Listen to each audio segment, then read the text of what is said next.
Sorry அக்கா, உங்க ஹஸ்பண்ட்னு தெரியாம நான் எதேதோ பேசிட்டேன். இரு திவ்யா, அதுக்குள்ள ஏன் சாரி கேக்குற? இன்னும் நீ கேட்டுட்டு அதுக்கப்புறம் சாரி கேளு, சரியா? கொழுந்தனாரே, நீங்களும் வாங்க மேல. ஐயோ அண்ணி, நிக்க இடம் இல்ல, இருக்கட்டும், நீங்க நின்னு போட்டோ எடுங்க. அட இங்க வாங்க கொழுந்தனாரே, அதெல்லாம் இடம் பண்ணிக்கலாம். சரி அண்ணி, வரேன். என்னது, இவர் உங்க கொழுந்தனாரா? ஐயோ அக்கா, சாரி அக்கா. இவ்வளவு நேரம் உங்க ஹஸ்பண்டும் கொழுந்தனாரும் தெரியாம நான் எதேதோ பேசிட்டேனேக்கா, சாரிக்கா. எஸ் தேவதர், நான் தான் உங்க குழந்தைனர். நான் உங்ககிட்ட ஒண்ணும் பேசல.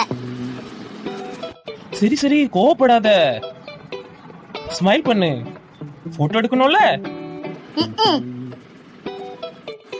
பரவாயில்லம்மா.